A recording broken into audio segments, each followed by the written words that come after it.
میں ان آیات کو اب احادیث کی روشنی میں آپ کے ساتھ ریوائز کروں گی. سب سے پہلی بات تو یہ کہ یا ایھا الذین آمنوا کتب علیکم الصیام، اے لوگو جو ایمان لائے تم پہ روزے فرض کیے گئے.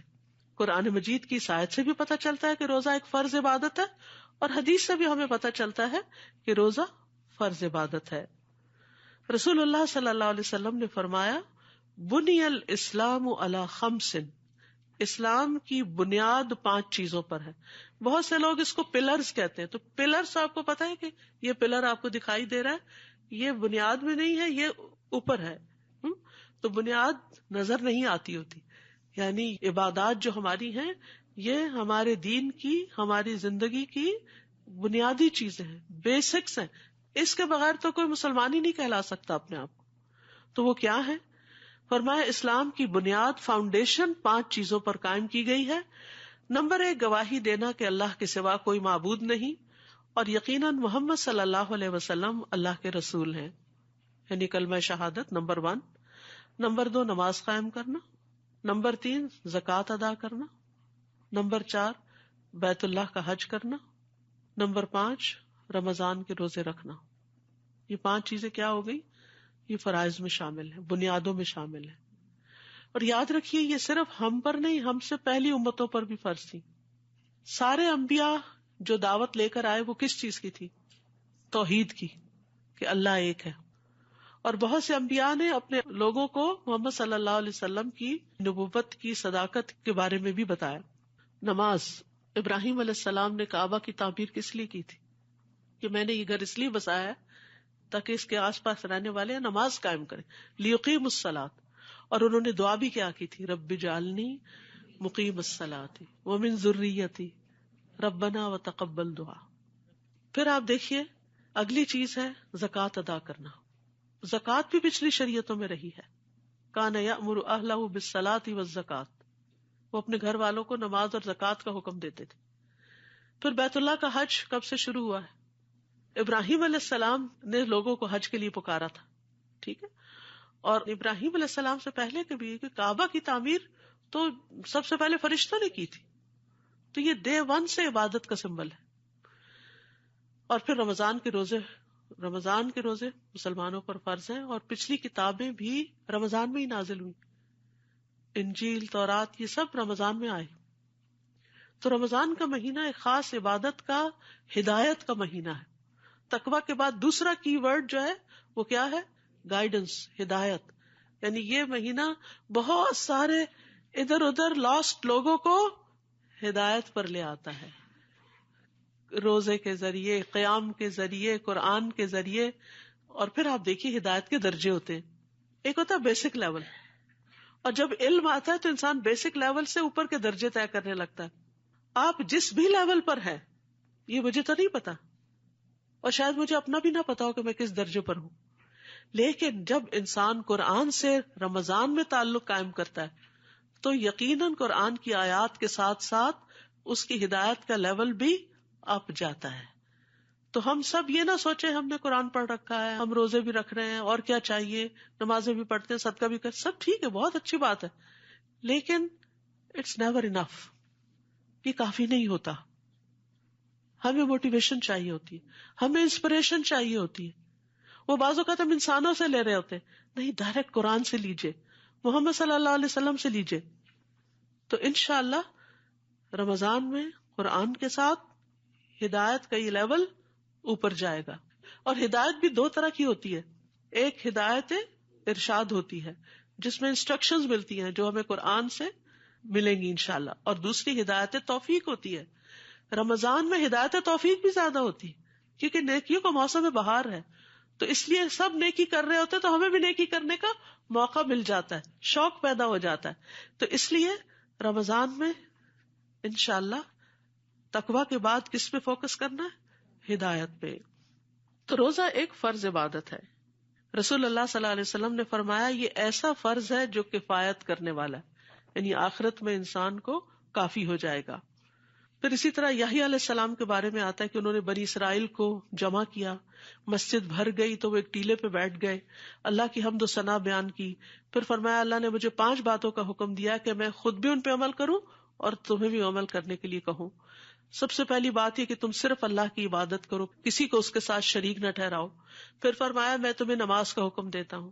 پھر تیسری بات کہی کہ میں تمہیں روزوں کا حکم دیتا ہوں، کیونکہ اس کی مثال اس شخص کی سی ہے جو بھری محفل میں مس کی ایک شیشی لے کر آئے اور سب کو اس کی مہک کا احساس ہو، یعنی خوشبو لائے اور پوری محفل جو ہے وہ اس خوشبو کو محسوس کرے. تو رمضان میں نیکیاں ایئر میں ہوتی ہیں، ہم ان کو فیل کرتے ہیں، اس کی ایک رحمت برکت ہمیں محسوس ہو رہی ہوتی ہے. اور اللہ کے نزدیک روزہ دار کے منہ کی بو مشک کی مہک سے بھی زیادہ اچھی ہوتی ہے. چوتھی بات، میں تمہیں صدقہ کا حکم دیتا ہوں. پانچویں بات، میں تمہیں کثرت کے ساتھ اللہ عز و جل کے ذکر کا حکم دیتا ہوں. تو یہ 5 باتیں حضرت یحییٰ علیہ السلام نے اپنی قوم سے کہی تھی. روزہ اسلام کی مضبوط رسی ہے. براء ابن عازب کہتے ہیں کہ ایک مرتبہ ہم لوگ نبی صلی اللہ علیہ وسلم کے پاس بیٹھے ہوئے تھے تو آپ پوچھنے لگے اسلام کی کون سی رسی سب سے زیادہ مضبوط ہے؟ صحابہ نے عرض کیا نماز. آپ نے فرمایا بہت خوب. اس کے بعد کون سی؟ صحابہ نے عرض کیا زکوٰۃ. آپ نے فرمایا بہت خوب. اس کے بعد کون سی؟ صحابہ نے عرض کیا رمضان کے مہینے کے روزے. آپ نے فرمایا بہت خوب. تو اس سے یہ پتہ چلتا ہے کہ یہ اسلام کی مضبوط رسی، یعنی اس کو پکڑ لیں گے تو اسلام سے ہمارا تعلق مضبوط رہے گا، وہ ہمارے ہاتھ سے نہیں چھوٹے گا. اسی لیے آپ دیکھیں کہ بہت سے لوگ جو نماز نہیں بھی پڑھتے نا، جب رمضان آتا ہے تو روزے رکھتے ہیں. تو اس سے کیا پتہ چلتا ہے کہ ان کے اندر ابھی خیر ہے. جیسے وہ سکتے کا مریض ہوتا ہے نا، جو شوق میں چلا جاتا ہے تو وہ بظاہر لگتا ہے ڈیڈ ہے، لیکن کیا کرتے کہ آئینے کو اس کے ناک کے پاس رکھتے ہیں، اگر اس کے اوپر کچھ دھندلاہٹ آئے تو کہتے نہیں ابھی اس میں لائف ہے، یعنی وہ سانس کی وجہ سے اس کے اوپر فیوم سا آ جاتا ہے.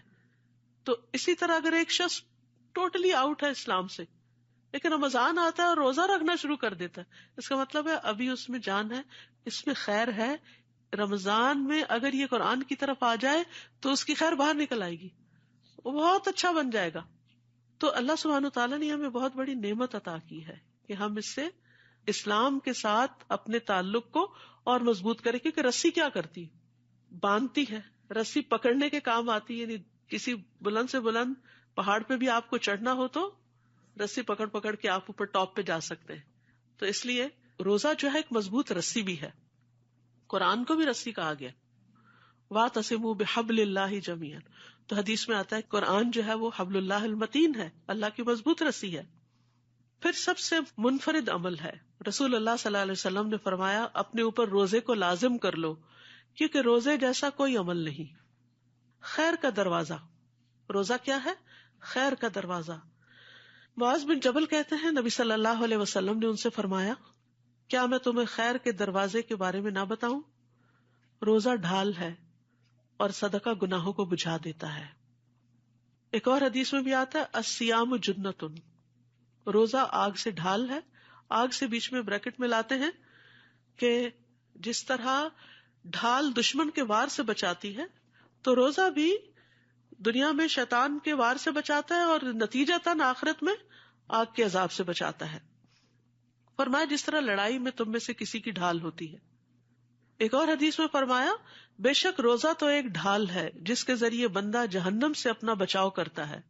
اللہ تعالیٰ فرماتا ہے روزہ خاص میرے لیے ہے، لہٰذا اس کا بدلہ بھی میں ہی دوں گا، میں خود دوں گا، خود جزا دوں گا. تو آپ دیکھیے وہ اعلیٰ ترین جزا ہے جو رب اپنے ہاتھ سے دے کسی کو. قرآن مجید میں ڈرنکس کی کئی قسمیں بیان ہوئی ہیں. ایک یہ ہے کہ اہل جنت ڈرنک کی نہر خود نکال لے جائیں گے.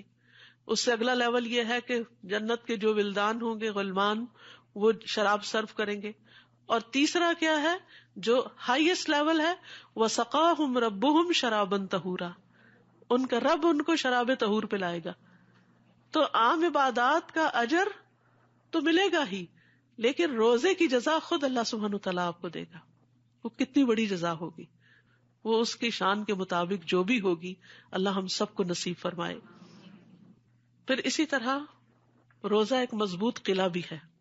حدیث میں آتا ہے نبی صلی اللہ علیہ وسلم نے فرمایا روزہ ڈھال ہے اور مومن کے قلعوں میں سے ایک قلعہ ہے. یعنی آپ اس فورٹ کے اندر آ جاتے ہیں تو محفوظ ہو جاتے ہیں. کس سے؟ شیطان سے. اس کے ساتھ کیا ہوتا ہے؟ شیطان کے ساتھ رمضان میں کیا ہوتا ہے؟ اس کو بند کر دیا جاتا ہے. تاکہ ہم ذرا آزادی سے نیکی کر سکیں. وہ رکاوٹ تو دور ہو. نفس ساتھ ہی ہوتا ہے. ان النفس لامارۃ بالسوء، کیونکہ بہت سے لوگ کہتے ہیں کہ شیطان قید میں ہے تو پھر کیوں ہم برے کام کرتے ہیں، کیونکہ نفس تو اپنے ساتھ ہی ہے نا، وہ جو شیطان کی ٹریننگ میں رہا ہے.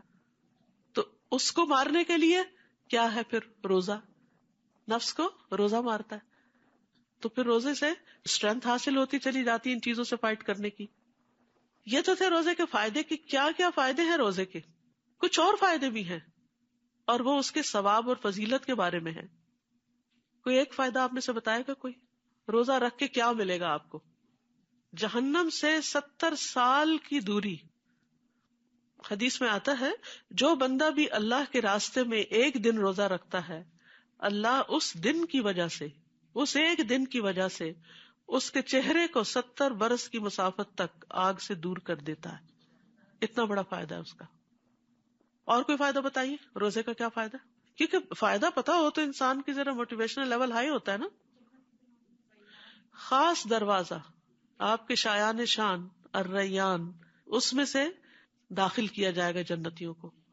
وہ ہوتا ہے نا کہ کچھ دروازے عوام کے لیے ہوتے ہیں اور کچھ دروازے خواص کے لیے ہوتے ہیں. تو روزہ رکھ کر انسان خواص میں شامل ہو جاتا ہے. اور کیا فائدہ ہوتا ہے روزہ رکھ کے؟ من صام رمضان ایمانا واحتسابا غفر له ما تقدم من ذنبه. پچھلے سارے گناہ جھاڑ دیے جائیں گے. پچھلے سارے گناہ جو ہے وہ جھاڑ دیے جائیں گے. سب صفائی ہو جائے گی. ہلکے پھلکے ہو جائیں گے آپ. کیونکہ گناہ جو ہے وہ انسان کے اوپر ایک بوجھ ڈال دیتے ہیں، اور جب آپ روزہ رکھتے ہیں تو وہ بوجھ گناہوں کا ہٹ جاتا ہے. پھر اسی طرح روزہ دار کے لیے 2 خوشیاں ہیں. ایک خوشی روز افطار کے وقت ملتی ہے آپ کو، جب آپ پانی پیتے ہیں، کھجور کھاتے ہیں. اور دوسری اللہ کے دیدار کے وقت، اللہ سے ملاقات کے وقت، جب آپ کو اس کا انعام مل رہا ہوگا روزہ رکھنے کا. کتنی بڑی خوش نصیبی ہے، کتنی بڑی فضیلت ہے. روزہ قبر میں بھی مومن کی حفاظت کرتا ہے. قبر میں جب انسان کو دفن کیا جاتا ہے تو نماز اس کے سر کی طرف آ جاتی ہے. حدیث میں آتا ہے میت کو جب قبر میں رکھا جاتا ہے تو وہ ان کے پلٹ جانے کے وقت جوتوں کی آواز سن رہا ہوتا ہے کہ چھوڑ کے جا رہے ہیں مجھے. اب اگر وہ مومن ہوتا ہے تو نماز اس کے سرہانے ہوتی ہے. روزہ دائیں طرف آ جاتا ہے، زکوٰۃ بائیں طرف آ جاتی ہے. دیگر نیک کام، صدقہ خیرات، صلہ رحمی، نیکی، لوگوں سے اچھائی، دوسروں کے کام آنا پاؤں کی طرف آ جاتا ہے. تو جب اس کے سر کی طرف سے کوئی چیز آتی ہے تو نماز کہتی ہے ادھر سے رستہ نہیں. دائیں طرف سے کوئی چیز، کوئی عذاب، کوئی ہو سکتا ہے کیڑے مکوڑے یا ایسی چیزیں جو تکلیف دینے والی ہو، اس کہتے ہیں نہیں ادھر سے بھی رستہ نہیں. روزے اس کو بلاک کر دیتے. بائیں طرف سے زکوٰۃ بلاک کر دیتی ہے، پاؤں کی طرف سے باقی نیکیاں بلاک کر دیتے، اور انسان سیف اینڈ ساؤنڈ ہو جاتا ہے. تو کتنے فائدے کی چیز ہے نا، جو ہر موقع پر کام آنے والی. پھر یہ کہ روزہ قیامت کتنی سفارش بھی کرے گا کہ اللہ اس کو بخش دے، میں نے دن کے وقت اسے کھانے اور خواہشات کی تکمیل سے روکے رکھا، اس کے بارے میں میری سفارش قبول کر لے. قرآن کہے گا میں نے رات کو اسے سونے سے روکے رکھا، اس کے حق میں میری سفارش قبول کر لے. چنانچہ دونوں کی سفارش قبول کر لی جائے گی. پھر روزہ جنت میں لے جانے والا عمل ہے. اصل میں جب روزے کے فائدے کی بات ہوتی ہے نا تو عام طور پر صرف دنیا کے بینیفٹس دیکھ رہے ہوتے ہیں کہ ہمیں کیا ملے. اصل میں کلا بل تحبون العاجلہ، ہم سب کے اندر ہے کہ جلدی ہمیں کیا ملے گا، لیکن تھوڑا سا اس سے آگے جائیے جو ہمیشہ کے لیے مل جائے گا اور وہ بڑا فائدہ ہے. تو تھوڑا سا اپنے برین کو ٹرین کریں بڑے فائدوں کو دیکھنے کے لیے. چھوٹے چھوٹے فائدوں کو نہیں صرف دیکھیں، بڑے بڑے فائدوں کو دیکھیں. تو جنت میں لے جانے کے لیے سفارش کرے گا. پھر بندے اور جہنم کے بیچ میں ایک خندق بن جائے گا. یعنی اگر بندہ جہنم کے کنارے بھی کھڑا ہے تو جہنم اور بندے کے بیچ میں ایک ایسی آڑ بن جائے گا کہ اس کو آگے نہیں جانے دے گا، جہنم میں نہیں گرنے دے گا. نبی صلی اللہ علیہ وسلم نے فرمایا جس شخص نے اللہ کی راہ میں ایک دن کا روزہ رکھا تو اللہ اس کے اور آگ کے درمیان ایسی خندق بنا دیتا ہے جتنا کہ زمین و آسمان کے درمیان فاصلہ ہے. کتنا فاصلہ ہے؟ کہتے ہیں پہلے آسمان تک 500 سال کا ہے. یعنی اتنا بڑا گیپ آ جائے گا کہ انسان جہنم میں نہیں جائے گا. ہم سب کو آگ سے ڈر لگتا ہے نا، اور کچھ لوگوں کو تو باقاعدہ فوبیا ہوتا ہے کہ ہائے یہاں نہ آگ لگ جائے، اس گھر کو نہ لگ جائے، اس جگہ کو نہ، اس گاڑی کو نہ لگ جائے، اس کو نہ لگ جائے. تو اگر اس کو فوراً ہم ریلیٹ کریں نا آخرت کی آگ سے، اور یہ یاد رکھے کن کن چیزوں سے وہ آگ بھڑکتی ہے، تو اس کو ٹھنڈا کرنے کے لیے روزہ فائدہ مند ہے. تو رمضان میں نمبر 1 کرنے کا کام روزہ اور روزے کے فوائد آپ نے دیکھ لیے. اس کے علاوہ ہیلتھ بینیفٹس وغیرہ بھی ہیں، لیکن یاد رکھیے روزہ ہیلتھ بینیفٹس کے لیے نہیں رکھنا. وہ تو مل ہی جائیں گے، وہ اگر نیت نہیں بھی ہوگی نا وہ بینیفٹس تب بھی مل جائیں گے، کیونکہ روزہ رکھنا ہے اللہ کی خاطر. ہمارے دین میں نیت بہت زیادہ کاؤنٹ ہوتی ہے. یعنی یہ نہ سوچے اچھا کوئی بات نہیں ڈائٹنگ ہی ہو جائے گی، اچھا کوئی نہیں ذرا میری کھانے کی عادتیں ٹھیک ہو جائیں گی. ہو ہی جائیں گی. تو جو چیز ہو ہی جائے گی اس کے پیچھے کیا پڑنا. اصل دیکھیں اس کو جو ہمیں حاصل کرنا ہے، اور وہ آخرت کے بڑے درجات ہیں. ٹھیک ہے. دوسرا کرنے کا کام کیا ہے رمضان میں؟ قرآن سے تعلق. قرآن مجید انزل فیہ القرآن انا انزلناہ فی لیلۃ مبارکہ انا انزلناہ فی لیلۃ القدر. تو یہ مبارک مہینہ ہے. حدیث میں آتا ہے بے پناہ خیر لانے والا ہے.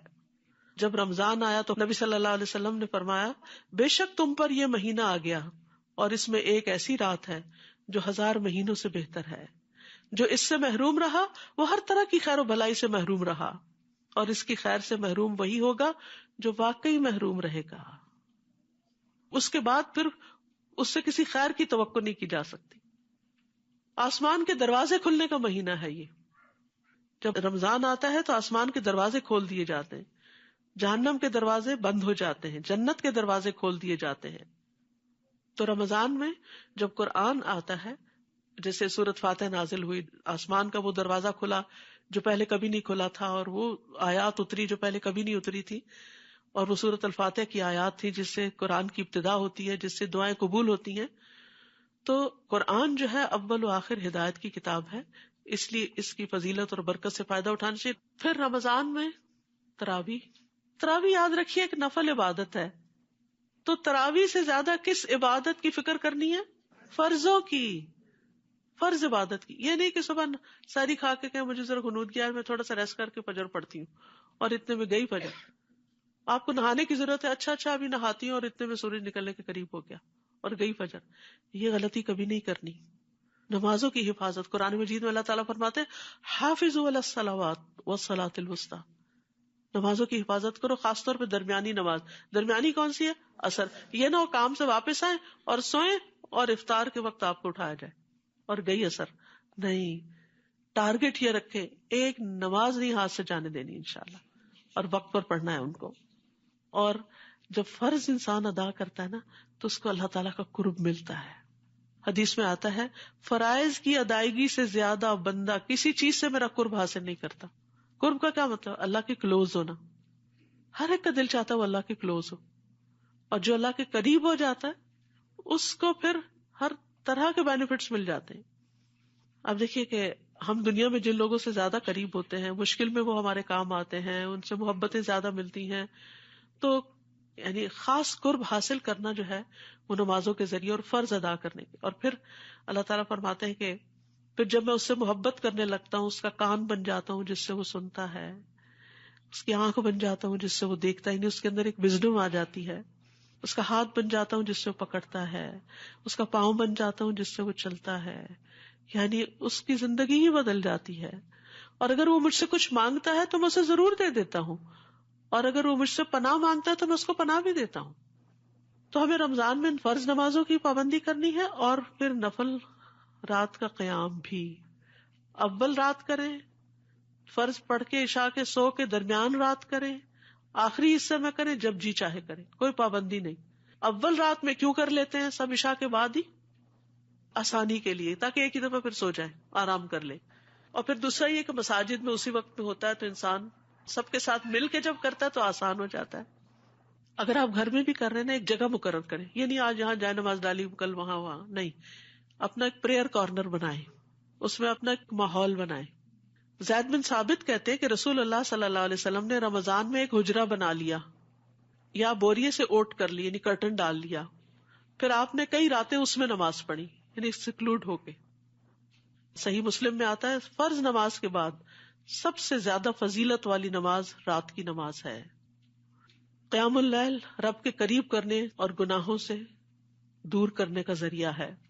قیام میں خوب تھکنے کو پسند کیا گیا ہے. نبی صلی اللہ علیہ وسلم کے اپنے پاؤں پر ورم آ جاتا تھا. رمضان کی راتیں غفلت میں نہیں گزارنی چاہیے، کھانے پینے، کھیل کود، سوشلائزنگ نہیں. آخری عشرے میں زیادہ محنت کریں، گھر والوں کو بھی قیام کی رغبت دلائیں. نبی صلی اللہ علیہ وسلم کی سنت ہے یہ، یعنی بچوں کو بھی ساتھ شریک کریں. ليلۃ القدر کی تلاش میں سستی نہ کریں، یہ بھی ایک ٹارگٹ سیٹ کرنا ہے. 21ویں، 23ویں، 25ویں، 27ویں، 29ویں رات کو خاص عبادت. قرآن مجید سے متعلق یہ کہ تراویح میں کوشش کریں کہ ایک پورا قرآن مکمل ہو جائے. دوسرا آپ کا ویسے ناظرہ پڑھ کے مکمل ہو جائے. تیسرا آپ کا سمجھ کے دورہ قرآن میں پورا ہو جائے. تو اللہ سے دعا کریں کہ یہ سارے ٹارگٹس میٹ کر سکیں. پھر کثرت سے اللہ کا ذکر کرنا. کام پہ جا رہے ہیں، کوکنگ کر رہے ہیں، لیٹے ہوئے ہیں، نیند نہیں آ رہی تو ذکر کرنا شروع کر دیں، نیند آ جائے گی. کثرت سے اللہ کا ذکر، کیونکہ سب سے بہترین روزہ وہ ہے جس میں زیادہ سے زیادہ اللہ کا ذکر ہو. اور ذکر کی کئی قسمیں ہوتی ہیں، جیسے اللہ کے ناموں کا ذکر، اس کی صفات کے ساتھ اس کا ذکر. پھر تسبیح، سبحان اللہ، الحمد للہ، اللہ اکبر، لا الہ الا اللہ، لا حول ولا قوت الا باللہ، یہ سارے بھی ذکر ہوتے ہیں. پھر اسی طرح استغفار بھی ذکر کی ایک قسم ہے، آیت کریمہ بھی ذکر کی قسم ہے. پھر ذکر کی مجلس، یعنی جس میں تعلیم ہو، اللہ تعالیٰ کے احکامات بیان کیے جائیں، قرآن کی تعلیم کی مجلس، یہ بھی ایک ذکر ہے. علماء کو قرآن میں اہل ذکر کہا گیا ہے. فَاسْأَلُوا أَهْلَ الذِّكْرِ إِن كُنتُمْ لَا تَعْلَمُونَ، ذکر والوں سے پوچھ لو اگر تم نہیں جانتے. ذکر والے کون ہوں گے؟ جن کے پاس علم ہوگا، یعنی علماء سے پوچھ لو. تو علم کی مجلس قائم کرنا یہ بھی ذکر ہے، اور بہترین افضل ذکر ہے، کیونکہ اس سے ہمیں اور زیادہ نیکیوں میں اور عبادت میں شوق بڑھتا ہے. پھر اسی طرح بہترین عمل یہ ہے کہ جب انسان دنیا سے رخصت ہو تو اس کی زبان اللہ کے ذکر سے تر ہو. تو زندگی میں عادت ڈال لیں تاکہ موت کے وقت بھی ذکر نہ بھولیں. آخری کلام لا الہ الا اللہ ہو تو انسان جنت میں داخل ہوگا. ہم یہ کہتے تو ہیں کہ یا اللہ ہمیں آخری وقت میں لا الہ الا اللہ نصیب کرنا، لیکن روز تو لا الہ الا اللہ کی تسبیح نہیں کرتے، تو پھر کیا ہوگا؟ اس دن اچانک تھوڑی آ جائے گا. تو اپنی زبان کو لا الہ الا اللہ کہنے کا عادی کریں. اور آپ دیکھیں کہ اگر آپ بیمار ہیں تو کیا آپ کے منہ سے آسانی سے نکل رہا ہے؟ پریکٹس کر کے دیکھیں. نیند سے جاگے کیا لا الہ الا اللہ منہ سے نکلتا ہے؟ یعنی ایسے آڈ ٹائمنگز پر، کیونکہ موت کا وقت بڑا آڈ ٹائم ہے نا، تو قسمت والوں کو ہی نصیب ہوگا. تو اس وقت کی تیاری کے طور پر پہلے سے ہی لا الہ الا اللہ کی تسبیحاں کریں. وہ لوگ کہتے ہیں نا وہ 1000 دفعہ پڑھ کے رکھ دیا، 1,000 دفعہ پڑھ کے رکھ دیا، رکھ لی، وہ تو ہر روز عمل نامے میں لکھا جا رہا ہے. اصل چیز ہے اس ٹنگ کو عادت ہو، اس زبان پہ چڑھ جائے کہ لا الہ الا اللہ کہنے میں دیری نہ ہو. اور یاد رکھیے کہ سب سے آسان ذکر ہے یہ. منہ بند بھی ہو نا آپ کا، ہونٹ بند کر کے کہیں لا الہ الا اللہ کہہ سکتے ہیں نا. کچھ اور کہنا چاہیں تو منہ کھل جائے گا. تو مطلب یہ ہے کہ اگر آخری وقت میں، موت کے وقت پر، اگر منہ پہ آکسیجن کا ماسک بھی کسی نے لگایا ہوا، کوئی وینٹیلیٹر پہ بھی ڈالا ہوا ہے، تب بھی زبان ہل کے لا الہ الا اللہ کہہ سکتی ہے. تو اللہ تعالیٰ سب کو نصیب فرمائے. اور یہ بھی یاد رکھیے جیسا ہم اللہ کا ذکر کریں گے نا، اللہ بھی ویسا ہی ہمارا ذکر کرے گا. تنہائی میں کریں گے تو تنہائی میں، سب میں کریں گے تو سب میں. اور خاص طور پر رمضان میں گناہوں کی معافی مانگنی ہے. ویسے تو رمضان ہے ہی گناہوں کی معافی کا ذریعہ، لیکن مانگنی بھی چاہیے. پھر کثرت سے صدقہ خیرات، صدقہ کرنے والوں کے لیے اللہ کی رحمت کی خوشخبری ہے. دن اور رات دونوں وقت صدقہ کرنا. عام دنوں میں ہمیں رات کو صدقہ کرنے کا موقع نہیں ملتا، لیکن رمضان میں آپ تراویح پڑھنے مسجد میں جائیں گے تو جہاں بھی آپ جائیں گے رمضان سے پہلے ہی چینج لے کے رکھ لیجئے. ڈیلی جو آپ نے ٹارگٹ سیٹ کرنا ہے، فار ایگزامپل $5، $20، $100، جو آپ کو توفیق اللہ نے دی وہ آپ پہلے سے ہی بیگ میں تیار کر کے رکھ لیں، اور جب جائیں دن کو یا رات کو اپنا کام کر لیں.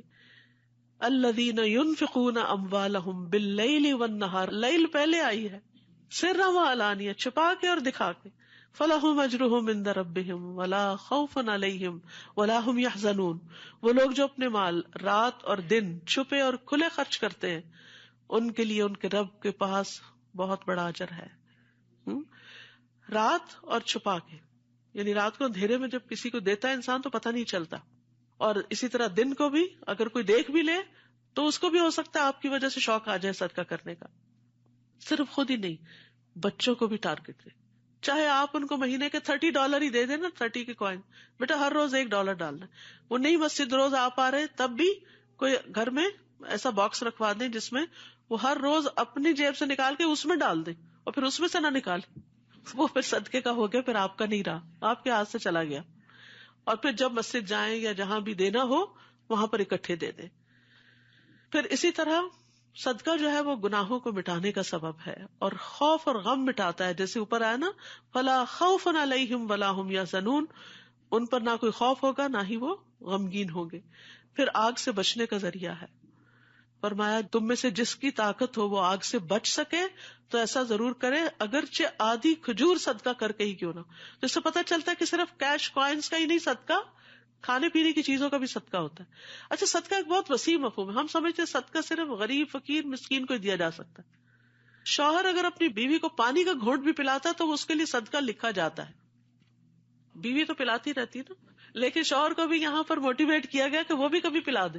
سارا دن کچن میں کھڑے ہو کے تھک چکی ہے، اب اپنا نہ اس کو کھانے کو دل چاہ رہا ہے نہ پینے کو دل چاہ رہا ہے. اب اس کا دل چاہ رہا ہے کہ کوئی چائے کا کپ اس کو بنا دے. پانی گرم بھی تو ہوتا ہے نا، میٹھا بھی ہوتا ہے، ضروری نہیں کہ صرف ٹھنڈا پانی. گرم پانی پلا دے، چائے پلا دے، ٹھنڈا پلا دے، کچھ پلا دے تو شوہر کو اس کا بھی ثواب ملے گا. اور اسی طرح بچے بھی. تو ایک دوسرے کو آفر کرنے کی اور گھر میں بھی ایک دوسرے کی مدد کرنا یہ بھی ثواب کا کام ہے. پھر اسی طرح اپنی سحری بنانا یا افطاری بنانا اس کو بھی نیکی کی نیت سے کریں گے تو وہ بھی انشاءاللہ اس میں شمار ہوگا. پھر اسی طرح 7 طرح کے لوگ ہیں جن کو اللہ تعالیٰ اپنے سائے میں جگہ دے گا جس دن کوئی سایہ نہ ہوگا اس کے سائے کے سوا. ایک وہ شخص جس نے صدقہ کیا مگر اتنا چھپا کے کہ اس کے اپنے بائیں ہاتھ کو بھی پتہ نہیں چلا کہ دائیں ہاتھ نے کیا دیا. تو چھپا کے خرچ کرنے کی عادت بھی ڈالے، کسی کو پتہ ہی نہ ہو، کسی کو بھی نہ پتہ ہو سوائے اللہ کے. صدقہ ویسے تو عام دنوں میں بھی کرنا چاہیے، لیکن نبی صلی اللہ علیہ وسلم کی سنت کیا تھی کہ رمضان میں جب جبریل علیہ السلام سے ملتے تھے تو تیز آندھی سے بھی زیادہ سخی ہو جاتے تھے. یعنی آپ کی خیر ہر ایک کو پہنچتی تھی، یعنی سب کے ساتھ کچھ نہ کچھ بھلائی، کچھ نہ کچھ بھلائی.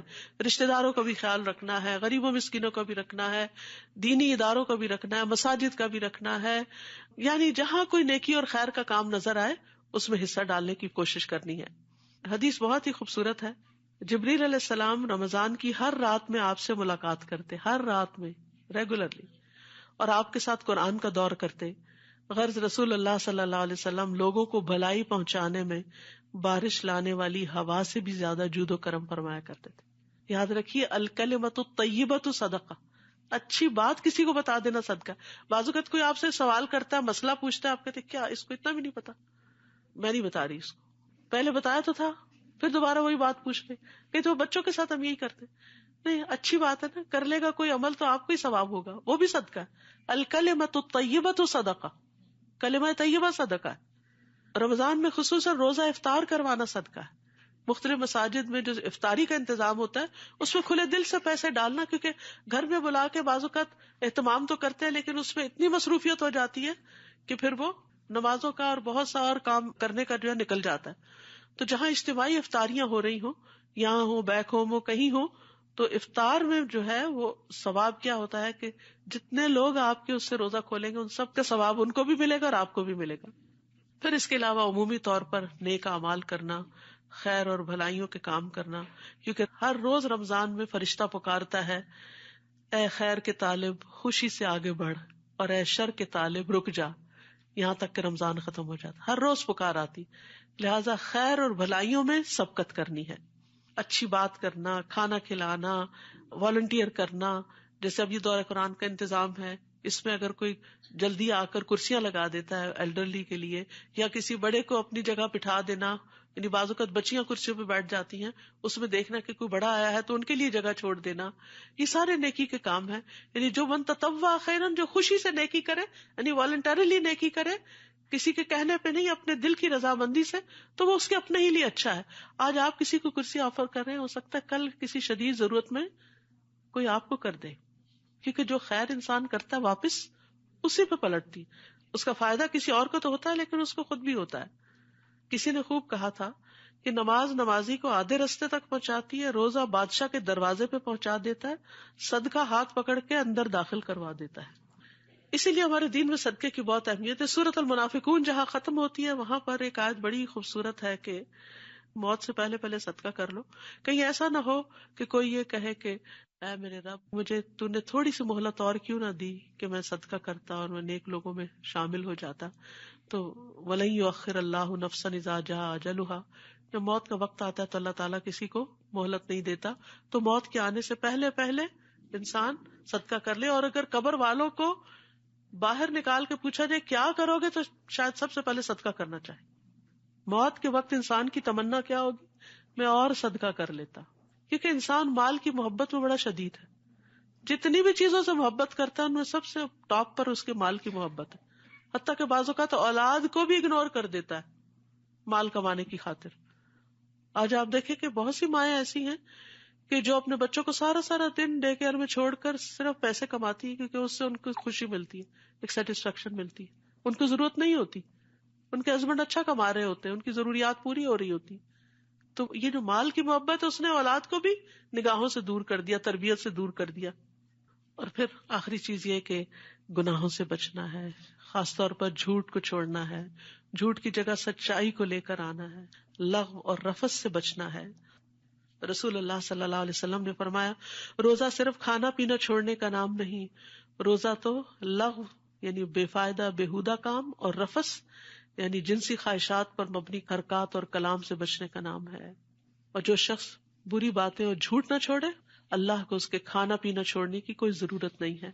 تو ہمیں اپنی زبان کی بھی حفاظت کرنی ہے اور اس کو ریپلیس کرنا ہے زیادہ سے زیادہ دعاؤں کے ساتھ، کیونکہ رمضان میں دعائیں قبول ہوتی ہیں. وَإِذَا سَأَلَكَ عِبَادِي أَنِّي فَإِنِّي قَرِيبٌ، جب بندے میرے بارے میں آپ سے سوال کریں ہمارا رب کہاں ہے، وہ قریب ہے. اجیب دعوت الداعی اذا دعانی، میں پکارنے والے کی پکار کو قبول کرتا ہوں جب بھی وہ مجھے پکارتا ہے. فَلْيَسْتَجِيبُوا لِي، انہیں چاہیے بھی میری بات مانا کرے. اگر یہ چاہتے ہیں ان کی دعائیں قبول ہو، ان کی پکار قبول ہو، تو میری پکار پہ بھی لبیک کہیں. وَلْيُؤْمِنُوا بِي، اور مجھ پہ اعتماد کریں. لَعَلَّهُمْ يَرْشُدُونَ، تاکہ وہ ہدایت پا جائیں. اللہ کے نزدیک دعا سے زیادہ معزز کوئی چیز نہیں. دعا نہ کرنا اللہ کو ناراض کرتا ہے. اٹھے ہوئے ہاتھوں کو اللہ تعالیٰ خالی نہیں لوٹاتا. روزہ دار کی دعا رد نہیں کی جاتی. روزانہ رات کو دعاؤں کی قبولیت کے لیے اللہ تعالیٰ آسمان دنیا پہ نزول فرماتے ہیں. لیلۃ القدر میں خصوصی طور پر معافی مانگنے کی طرف توجہ کرنی چاہیے. اللہم انک عفو تحب العفو فاعف عنی. تو ربنا آمنا فاغفر لنا وارحمنا وانت خیر الراحمین. رب اغفر وارحم وانت خیر الراحمین. اللہم انا نسألک من فضلک ورحمتک فإنہ لا یملکها الا انت. اللہم ابسط علینا من برکاتک ورحمتک وفضلک ورزقک. اللہم انی اسألک النعیم المقیم الذی لا یحول ولا یزول. اللہم انی اسألک النعیم یوم العیلہ والامن یوم الحرب. اے اللہ ہم تجھ سے تیری برکات، رحمت، فضل اور رزق مانگتے ہیں کہ تو ہم پر وہ سب کچھ پھیلا دے. اے اللہ ہم تجھ سے وہ نعمتیں مانگتے ہیں جو ہمیشہ قائم رہیں اور تیری اطاعت میں حائل نہ ہو اور کبھی زائل نہ ہو. اے اللہ ہم تجھ سے تنگی کے دن کی نعمت اور جنگ کے دن امن کا سوال کرتے ہیں. اے اللہ تو اپنی رحمت کے ساتھ ہمیں ہر ایک سے بے نیاز کر دے. اللہ ہمیں ساری پریشانیوں سے نجات عطا کر. اللہم رحمتک ارجو فلا تکلنی الی نفسی طرفۃ عین واصلح لی شأنی کلہ لا الہ الا انت. یا رب العالمین تو ہمارے لیے آنے والے دنوں کو بہت آسان کر دے، برکتوں سے بھر دے، اپنی رحمتیں ہم پہ نازل فرما اور ہمارے لیے سفر آسان کر دے. اور رمضان کے بعد ہم پہلے سے بہترین انسان بن چکے ہوں اور ہمارے اندر کسی قسم کا غرور اور کسی قسم کا تکبر نہ آئے. اللہ ہمیں اپنا قرب عطا کرنا، ایمان کی لذت اور حلاوت نصیب فرمانا. یا اللہ جتنی بہنیں آئی ان کا آنا قبول فرما، ان کا بیٹھنا قبول فرما. یا اللہ جتنی بھی بہنیں سن رہی ہیں، جتنے بھی لوگ اس سے استفادہ کر رہے ہیں، یا اللہ ان سب کے سننے کو بینیفیشل کر دے اور اس سے بھرپور فائدہ اٹھانے کی توفیق عطا فرما. یا اللہ تو ہمارے لیے نیکیوں کے راستے آسان کر دے، برائیوں کے راستے مشکل کر دے. یا اللہ تو ہمیں قبر کے عذاب سے بچانا، جہنم کے عذاب سے بچانا اور جنت الفردوس میں اپنا دیدار عطا فرمانا. یا اللہ ہمارے بچوں کو بھی ہدایت دے. یا اللہ انہیں ایمان نصیب کر دے. اللہ جو بھٹک چکے ہیں انہیں واپس ایمان عطا کر دے. اللہ رمضان کے خیر و برکت اور بھلائی نصیب فرما. یا اللہ جتنی باتیں کہی ہیں ہمیں ان پہ عمل کی توفیق عطا فرما دے. اللہ تو ہی توفیق دیتا ہے، تجھ سے تیرا فضل مانگتے ہیں. ربنا تقبل منا انک انت السمیع العلیم وتب علینا انک انت التواب الرحیم.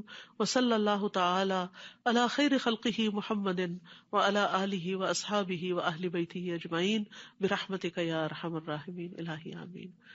سبحانک اللہم وبحمدک اشہد ان لا الہ الا انت استغفرک واتوب الیک. السلام علیکم ورحمۃ اللہ وبرکاتہ.